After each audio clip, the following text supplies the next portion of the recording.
Media को खासकर चाहिए कि ऐसे नेताओं को। रिकबात एक बार फिर आपका स्वागत है और हम बात करें इस पूरे घटनाक्रम की। अब इंतजार इस बात का है कि कौन बीजेपी की तरफ से नया चेहरा होगा। हालांकि मंथन स्वाभाविक है कि इस पर हो ही रहा होगा। विधायक दल की बैठक भी होनी है शिवराज सिंह चौहान के आवास पर, और आज ही कमलनाथ ने अपना पद भी त्याग दिया, मुख्यमंत्री पद से इस्तीफा दे दिया। हालांकि कार्यवाहक मुख्यमंत्री वो बने रहेंगे। बीजेपी दफ्तर में जश्न का माहौल है और दूसरी तरफ कई इस पूरे घटनाक्रम के रणनीतिकार रहे, कई इसके शिल्पकार रहे, और उनमें से एक अरविंद भदौरिया बड़ी भूमिका में नजर आए। उन्होंने इस पूरे मसले पर क्या कहा है वो आपको सुनवाते हैं। मिलना चाहते तुम तो क्यों जबरदस्ती मिलना चाहते थे? वहाँ गुंडागर्दी करने की कोशिश की, वहाँ पे चारों तरफ से इन विधायकों को उठाने की कोशिश की। इसलिए दूध का दूध, पानी का पानी अभी इस सदन में माननीय उच्चतम न्यायालय के आदेश से सामने सब आ गया। तो ये भगोड़े हैं, आ जाना चाहिए था, बहुमत सिद्ध करना चाहिए था। अकेले गाल बजाने से नहीं होता है। इसलिए मध्य प्रदेश का बड़ा नुकसान हुआ है। यही आपके बीच में विधायक दल का नेता कौन होगा? भी आपके साथ है सर? निर्दलीय विधायक भी हमारे साथ थे, अभी भी 4-5 विधायक निर्दलीय हमारे साथ गाड़ियों में भी थे। कितने विधायक है सर निर्दलीय? मुझे लगता है लगभग सभी विधायक हैं, निर्दलीय लगभग सभी विधायक हैं। सपा बसपा ऑलरेडी हमारे साथ है, अभी सदन में यहाँ पे उपस्थित नहीं हुए हैं। उनसे सबसे बातचीत हो गई है। वो चाहते हैं सकारात्मक राजनीति मध्य प्रदेश में की जाए। देखिए, अभी सभी लोग प्रदेश कार्यालय जा रहे हैं, सभी हमारे विधायक साथी। उसके बाद में प्रदेश कार्यालय में हम लोग बैठ के आगे का जो कुछ भी होगा कार्यक्रम वो तय करेंगे, और हाईकमान जो कुछ भी तय करेगा इसके बाद में होगा। उसके पूर्व अभी कुछ कहा जाना, मैं मान के चलता हूं कि वो प्री मैच्योर भी होगा, उस समय पूर्व होगा। अच्छा, 22 विधायक जो है 22 से 23 विधायक आपके साथ में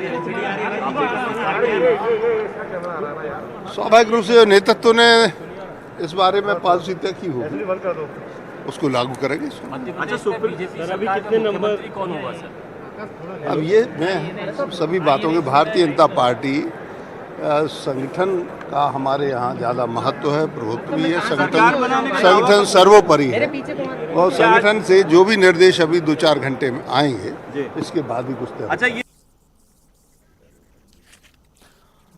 अरविंद भदौरिया को आपने सुना, गोपाल भार्गव कह रहे हैं शीर्ष नेतृत्व तय करेगा क्या करना है। अब वहीं दूसरी तरफ शिवराज सिंह चौहान इस वक्त पत्रकारों से बात कर रहे हैं, सुन लेते हैं।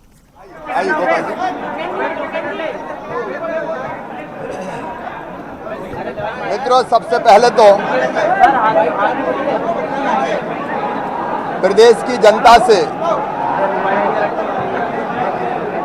हम अपील करते हैं, कोरोना वायरस के खतरे को देखते हुए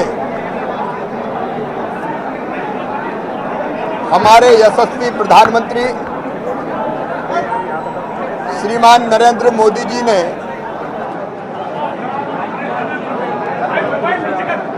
22 तारीख को जन कर्फ्यू लागू करने का आह्वान किया है।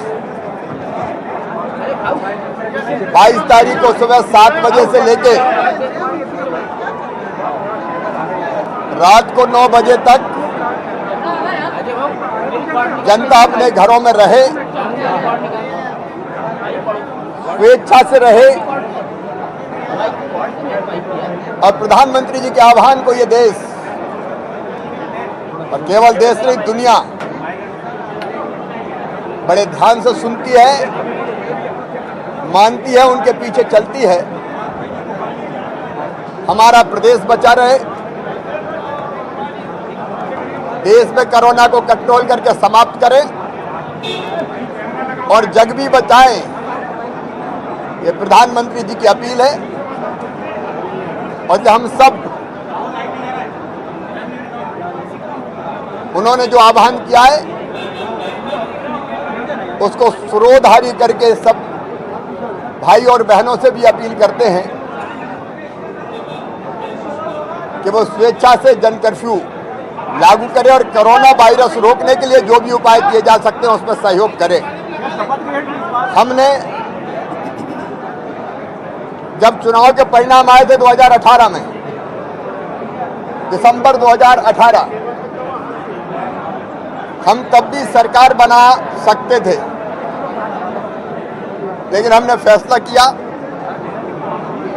वोट भले ही ज्यादा है लेकिन सीटों के गणित में थोड़े हम पीछे रह गए, तो कांग्रेस सरकार बनाए और चलाए, 5 साल सरकार चले। जब भी आप पूछते थे हम यही कहते थे कि भारतीय जनता पार्टी अपनी तरफ से कभी सरकार गिराने का प्रयास नहीं करेगी, लेकिन अपने अंतर्विरोधों के कारण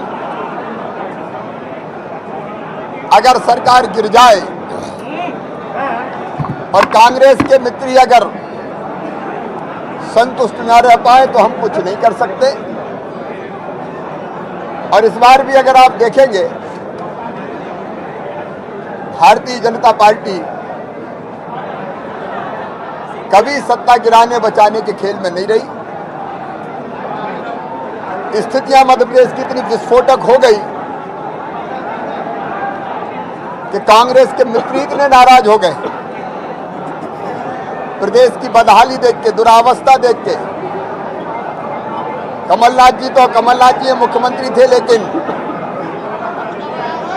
उनके आसपास जो काम कर रहे थे श्री दिग्विजय सिंह जी, अब उनके कारण परिस्थिति ऐसी पैदा हो गई कि ये सरकार गिर गई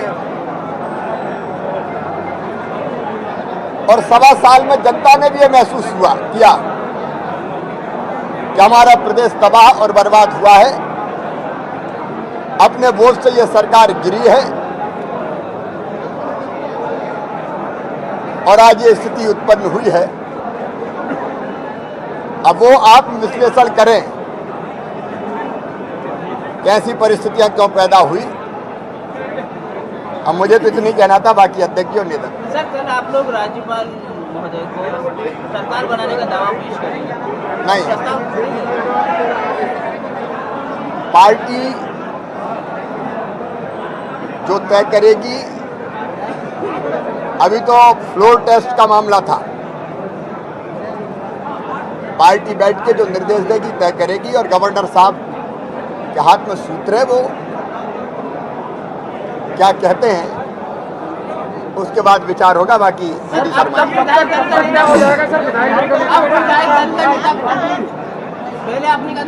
देखिए, पूरे मध्य प्रदेश के अंदर पूरा मीडिया जगत इस बात को जानता है कि मध्य प्रदेश की जनता, मध्य प्रदेश के गरीब लोग, मध्य प्रदेश का नौजवान, मध्य प्रदेश की माताएं बहनें किस प्रकार से इस सरकार से पीड़ित और प्रताड़ित थी। आपने देखा होगा कि किस प्रकार से भारतीय जनता पार्टी के कार्यकर्ताओं पर आक्रमण करने का प्रयास इस सरकार ने किया था। हर वैधानिक भारतीय जनता पार्टी के कामों को अवैधानिक करने का प्रयास इस सरकार ने किया, केवल इसलिए कि विधायकों पर दबाव डाला जाए, उनके समर्थकों पर दबाव डाला जाए, उनके परिवारों पर भी दबाव डाला जाए कि हम सत्ता में जिस झूठ और छल कपट के साथ आए थे, हम उसको कैसे इस सत्ता में फिर से रह सकते हैं। और आपने देखा कि उनके नेतृत्व ने, कि भारतीय जनता पार्टी ने नहीं, माननीय शिवराज जी ने, माननीय गोपाल जी ने इस बात को लगातार कहा है कि यह सरकार अपने अंतर्द्वंद और अपने अंतर्विरोध से गिरी हुई सरकार है। उनके नेता ने कहा कि हम सड़कों पर उतर जाएंगे, क्यों? जनता में आक्रोश है। उनके मंत्रियों ने, विधायकों ने कहा कि भ्रष्टाचार चरम पर पहुंच गया है, सारी कानून व्यवस्था मध्य प्रदेश की बिगड़ गई थी। इस कारण से ये सरकार का पतन आज जो हुआ है, उनके अंतर्विरोध और अपनी आंतरिक कलह के कारण आज उनको फ्लोर टेस्ट के अंदर माननीय सर्वोच्च न्यायालय के आदेश के साथ, जब उनको माननीय सर्वोच्च न्यायालय ने आदेश किया, तो मुझे आज कहने में कोई संकोच नहीं है कि रणछोड़ दास रण छोड़ करके भाग गए। भारतीय जनता पार्टी का पूरा दल हमारे नेताओं के नेतृत्व में विधानसभा के अंदर गया, लेकिन जो सत्ता में बैठे हुए लोग हैं वो रण छोड़ करके भाग गए। उनको भारतीय जनता पार्टी के नेताओं के साथ जो उन्होंने अन्याय किया है, कार्यकर्ताओं के साथ, प्रदेश की गरीब जनता के साथ जो अन्याय किया, इसका जवाब कमलनाथ जी, इस मध्य प्रदेश की जनता अभी आपको छोड़ेगी नहीं। एक एक घटना का और आपने जो गरीबों के साथ अन्याय किया है उसका हिसाब किताब ब्याज के साथ चुकता है मध्य प्रदेश की जनता अभी भी करेगी, आपको छोड़ेगी नहीं। भारतीय जनता पार्टी का नेतृत्व, हमारे केंद्रीय नेतृत्व जब सब तय हो जाएगा उसके बाद ये जो प्रोसेस है माननीय सर्वोच्च न्यायालय के आदेश के तहत तो आज पूरी हुई है। आगामी समय में केंद्रीय नेतृत्व जब तय करेगा, विधायक दल की बैठक होगी, उसमें सारी आगे की जो रणनीति होगी वो आपके सामने आ जाएगी। जल्दी ही आएगी, जल्दी ही आएगी। गोपाल जी वैसे बोल रहे हैं, जल्दी आएगी, जल्दी। कमलनाथ सरकार की लगातार आनाकानी के बाद, विश्वास मत को टालने के बाद भी सर्वोच्च न्यायालय ने जो कल फैसला दिया उसके परिप्रेक्ष्य में आज जो फ्लोर टेस्ट होना था, इसको कमलनाथ के मंत्रियों ने, कमलनाथ के विधायक, कमलनाथ सरकार ने इसको स्वीकार करते हुए कि अल्पमत में है, उन्होंने अपना त्यागपत्र दे दिया है। मैं सर्वोच्च न्यायालय के फैसले के लिए धन्यवाद देना चाहता हूं। एक बहुत ही पारदर्शी व्यवस्था, अनुकरणीय व्यवस्था, जो एक साइटेशन बनेगी, जो एक नज़ीर बनेगी हिंदुस्तान के विधायी इतिहास में, वो संवैधानिक इतिहास में उन्होंने दी है। कोहरा छटा है, धुंध छटी है, राजनीतिक हलकों से, प्रशासनिक हलकों से अधिकारी हाथ पर हाथ रखे बैठे थे। क्या होना है, राजनीतिक लोग को भी कंकर विभोर थे, क्योंकि लगातार ये कहा जा रहा था हमारा बहुमत, हमारा बहुमत, हमारा बहुमत। अरे जो दल के नेता अपने दल के विधायकों के लिए और तो और मंत्रियों के लिए संतुष्ट नहीं कर सके, मैं मान के चलता हूँ उस दल की राजनीति कैसी होगी। 6 मिनिस्टरों ने इस्तीफे दिए, ऐसे मिनिस्टर जिनके पास में अच्छे विभाग थे, और जब ये कहा जाता है, उनका अपमान किया जाता है कि हार्स ट्रेडिंग हुई। मैं जानना चाहता हूँ क्या मिनिस्टर भी पैसे देता है? क्या हार्स ट्रेडिंग होती है? अपने सदस्यों के लिए बदनाम करने का काम जो कमलनाथ जी ने किया, उनके लोगों ने किया, कांग्रेस पार्टी और दिग्विजय सिंह ने किया, इसी कारण से कांग्रेस का यह हाशिर हुआ। ज्योतिरादित्य सिंधिया के साथ में जो व्यवहार हुआ, जो उनसे कहा गया कि उतर जाओ सड़क पे, तो मैं मान के चलता हूं कि ये हमारी गलती नहीं बल्कि कांग्रेस पार्टी का आंतरिक संघर्ष था, जिसकी परिणति इस रूप में हुई कि उन्हें जाना पड़ा।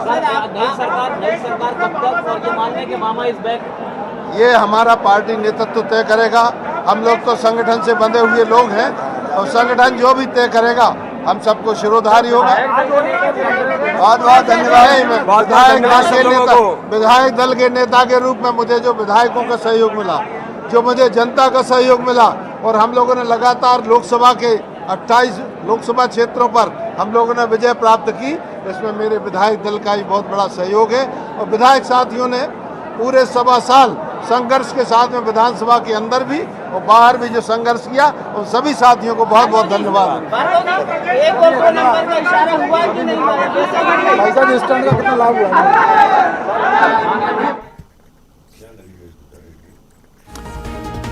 शिवराज सिंह चौहान को आपने सुना। शिवराज सिंह चौहान कह रहे हैं कि 2018 में हम सरकार बना सकते थे, लेकिन फिर भी हमने कहा कि चूंकि संख्या में हम थोड़े से पीछे रह गए, इसलिए सरकार कांग्रेस को बनाने दीजिए, 5 साल चलने दीजिए। और ये सरकार हमने नहीं गिराई है, वो अभी भी यही कह रहे हैं कि ये सरकार हमने नहीं गिराई है, बल्कि अपने बोझ से गिरी है कांग्रेस सरकार। ये दावा लगातार बीजेपी के तमाम बड़े नेता कह रहे हैं। वीडी शर्मा को भी आप सुन रहे थे, साथ ही गोपाल भार्गव को भी आप सुन रहे थे। दावा कर रहे हैं गोपाल भार्गव की ज्योतिरादित्य सिंधिया के साथ कांग्रेस ने व्यवहार ठीक नहीं किया है। कई और दावे इन नेताओं के जरिए। छोटे से ब्रेक के लिए रुक रहे हैं, फौरन लौटेंगे।